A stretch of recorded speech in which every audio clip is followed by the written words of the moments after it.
Hello friends, welcome back to Hillview Farms, where country runs deep.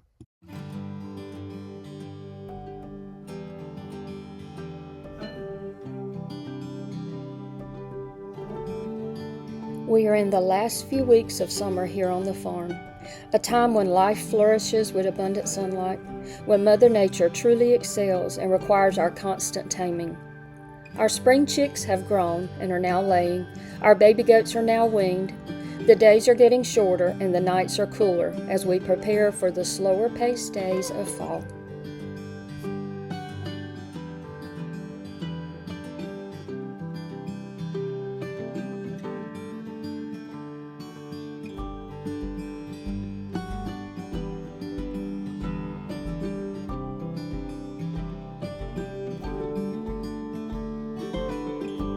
Summertime on the farm means we are in a constant struggle with Mother Nature to keep her from overtaking our fencing and pastures and all the paths we use to access areas on the farm.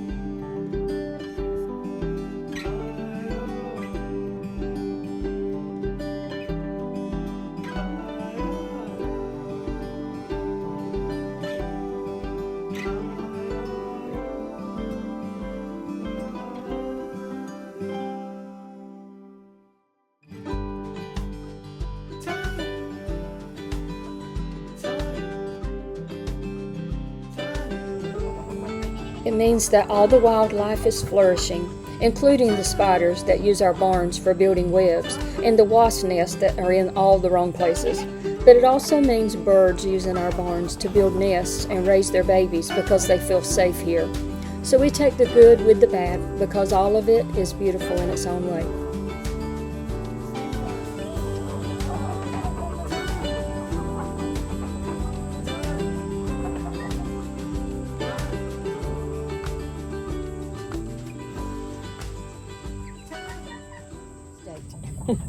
So everything looks so overgrown during the summertime, and it's so hot. So I come out here and I feed them and make sure they have water. I do a quick cleaning of their bedding, and that's about it. That's about all I can stand. So doing some heavy duty cleaning is something that I really have to wait and do in the fall. So it's starting to cool off a little bit here. Humidity's still tough, but I'm going to try to tackle this small coop today. Baby steps. This is the coop with my Bantams, my Millie Fleur and my Buff Brahma, and they're still so tiny. Like, I've never had Bantams before. Is this as big as they get? I mean, they're little. They're like small chicks. But I've had them about a month and they haven't grown, so I'm thinking this is it. And this one's a little pistol. I mean, he tries to get out every single time I open this gate. What are you gonna do when you get out here? Look at that big rooster. What do you think you're gonna do when you get out here with these big chickens, huh? You see those 3 big roosters right there? Yeah, they're gonna attack you as soon as you get out here. I'm trying to keep you alive. And my brown leghorns, if you recall, when I first got them, their backs were almost bare. They were puny. I think they had been overcrowded and they have been picking on each other, but as you can see, their feathers have completely come in and covered up all those bare spots, and he's actually regrowing his tail feathers, so it won't be long before I can put them out with the main flock. But I am still enchanted with this breed. Look how fancy and regal they look. Oh my gosh, they're so beautiful. One thing I gotta do after I get all this mess cleaned up, I gotta block off that area up there. They have a nice roosting area over here, but do they want to roost there? No. They want to roost up here on top of that nesting box, and they poop all over the lid, and that's slanted. It's not even level. And they're roosting up there at night and just pooping all over the top. So I'm gonna have to go get some more of that wire I have, and I'm gonna have to block all that area off. But first I gotta clean all these cobwebs. I just can't stand it. It looks like an abandoned haunted house around here. Look at this mess. Go get my broom. It's gonna scare them. But I have got to knock off some of these cobwebs on the outside.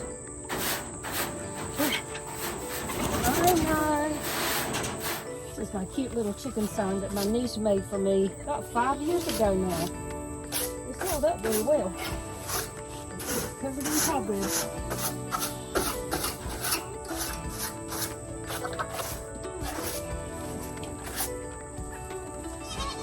Get this nested board out of here.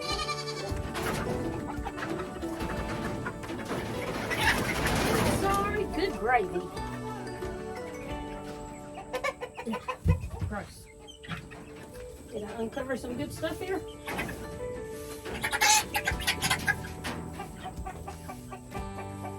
Go check out all those bugs. Get him. This is the not so glamorous side of keeping chickens that people don't talk about much. They poop a lot. I have this old spatula I keep out here just for this purpose because it works really well. Scraping chicken poop. Yeah, that's loads of fun, isn't it? So next time you think you want chickens, you rewind this video and watch this part. Oh golly, this part's so bad, I hate to even show you. Still nice and wet up here. I'm just gonna throw it out as I scoop it. And this little pad up here in the nesting box comes out so you can shake it out and clean it. Take it outside and shake it.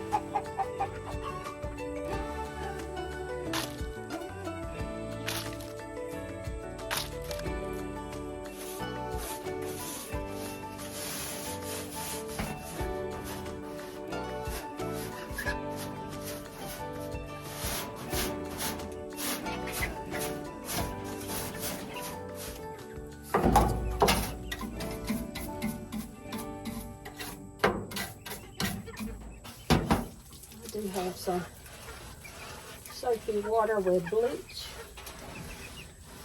to try to clean some of this.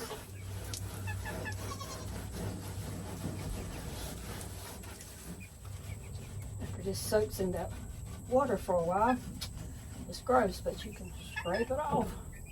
Ugh. Aren't you glad you subscribed to my channel? You get to see all the parts of keeping animals, all the parts of a hobby farm. It sounds nice and fun and cute, having a hobby farm. And a lot of people won't show you all the dirty parts behind the scenes. They're in their nice linen dresses, walking through their farmyard, picking up a chicken and gathering eggs in their cutesy basket. They don't show you this side of it though. So you just never know what you're going to get each week on my channel. So you probably can't tell it, but that is actually pretty clean. So it is very potent stuff. That's why I try to get it off periodically. I know they're going to poop up here again tonight. Hopefully they're not going to poop up there because I'm going to close that off. But I know they're going to poop right here because they're going to roost here tonight. But if you don't get this mess off every now and then, it will eat into your galvanized metal over time, like battery acid. Oh, I'm sorry. I'm not going to like this, but I'm going to try putting some wood chips down for them. It's just been so wet here for the past 3 weeks. Need something to soak up all their droppings so they're not just walking around in it. So that was the only project I got completed that day. It was just too hot. So it's a new day and I'm ready to tackle my feed and storage room.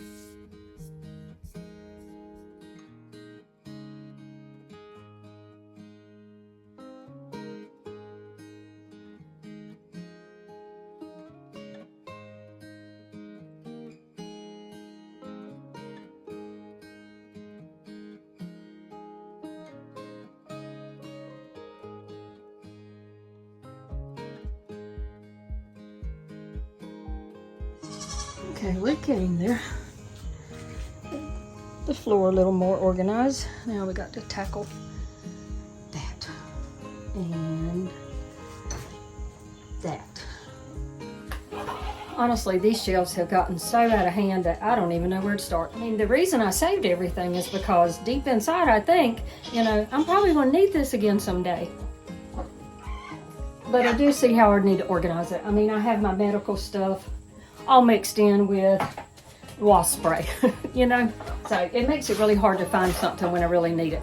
So it has just been so hot that over the summer, girls, it has been so hot that over the summer, this place has just gotten out of hand because I use something and then I just throw it back in because I've got to get back to the house and get in the air conditioner.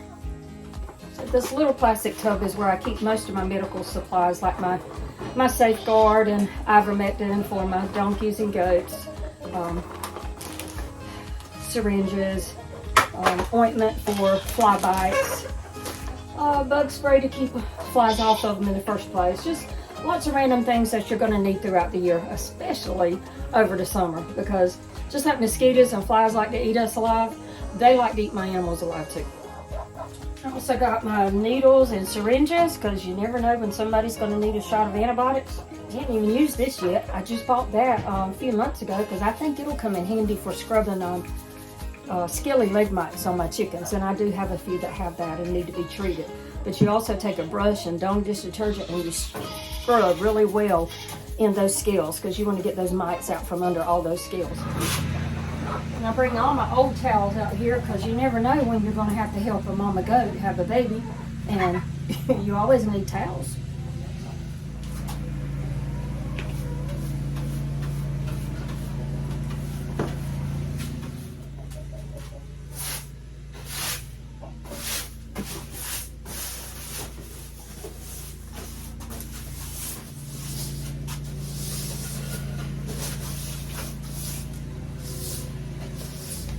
And this is just for my mama, because she's always telling me I need to stay hydrated out here.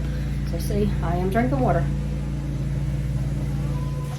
I have friends who like to bring me anything chicken related that they happen to find when they're out yard selling and antiquing. And these are really cute. So they've got to be washed off and they're going in here somewhere today. This funny looking contraption is for my goats whenever they get a severe case of bloat and you have to squirt medicine down their throat. That's fun. I think I'm going to organize it so all my medical related stuff is over on that shelf. And this would be for things like harnesses and ropes and brushes and just whatever miscellaneous stuff. These are for trimming goat hooves. And these are for trimming rabbit nails, because those things will scratch the mess out of you.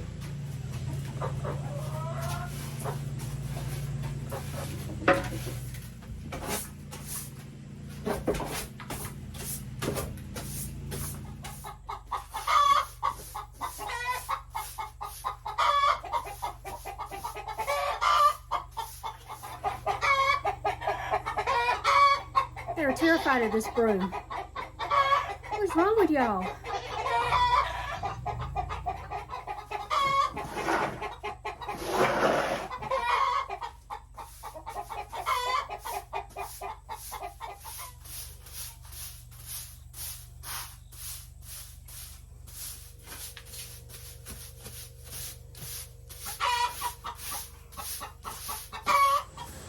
So it does actually look a lot better.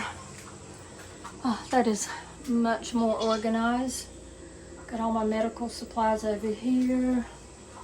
Small tools here. And over here I hung up our ropes and our harnesses. And I've got things like bug spray, mouse traps, my towels and aprons, and my extra bulbs for my brooding light. And that's my brooder. I use that during the springtime when I have chicks hatching, but most of the year it serves for just holding extra bags of feed. Found a little spot for them, so you can see them as soon as we walk in the door. I like them. Hello friends, thank you for joining me again this week. It's been a really busy week. It's almost the end of the summer, and I'm just trying to make some headway on all the things that I have let kind of slide or kind of back up. It seems like it's been a really hot summer, like more so than usual. We had lots of days with heat indexes in the hundreds. And for me, that made it just really hard for me to stay outside very long at a time. I don't do well in the heat. So out on the farm, I try to go down there of a morning before it gets too terribly hot and take care of my animals and, make sure to have plenty of water and feed. And it's so hot that I just can't hang around out there and really do extra stuff. So I just do what I gotta do, and then I head back to the house. And in the meantime, you got Mother Nature, who's just going crazy. You add heat and all this rainfall and sunlight, and everything grows like a jungle. So when we built our house, we came back here in the woods, basically about 1,000 feet off the road, back here in the woods, and built our house. So it is a constant struggle trying to maintain and try to keep Mother Nature at bay, especially during the summertime. My husband's constantly having to bush hog and mow, weed eat, spraying with Roundup, you name it. Everything we can to keep Mother Nature out there. That's how nature works. It will reclaim its space. So you have to maintain it. It's something you have to keep up on a weekly basis, or you will be overrun with overgrowth. The weeds will take over, and it will turn back into a forest if you don't stay on top of it. And even at the barns and the storage rooms and my feed room, if I don't take the time to organize stuff and take the extra few seconds that it takes to put something back where it's supposed to be, I end up with a lot of clutter. And then it's so disorganized that I can't find what I need when I need it. So it doesn't work properly anymore. Sometimes we let life get so busy that we will treat our spiritual life the same way I treated my storage room down there. Instead of taking the time to truly maintain it and to dive into my devotions and my prayer time each day. There are times when it's really busy and it's like me opening the door and just throwing something in so I can get it done like I'm supposed to do. I know I'm supposed to do my devotion every day, but I really don't have time, so I'm going to do this little short devotion, pray, thank you Lord, keep the family safe, and I'm done. If we don't make sure we're putting the work into our devotions and our relationship with Jesus, then eventually things of this world will start to grow, and we will start giving them more of our time, and they will start taking precedence in our lives. And before you know it, your spiritual life will be like my storage room down there, just be piled up full of junk and not really functioning like it's supposed to. So set yourself a routine.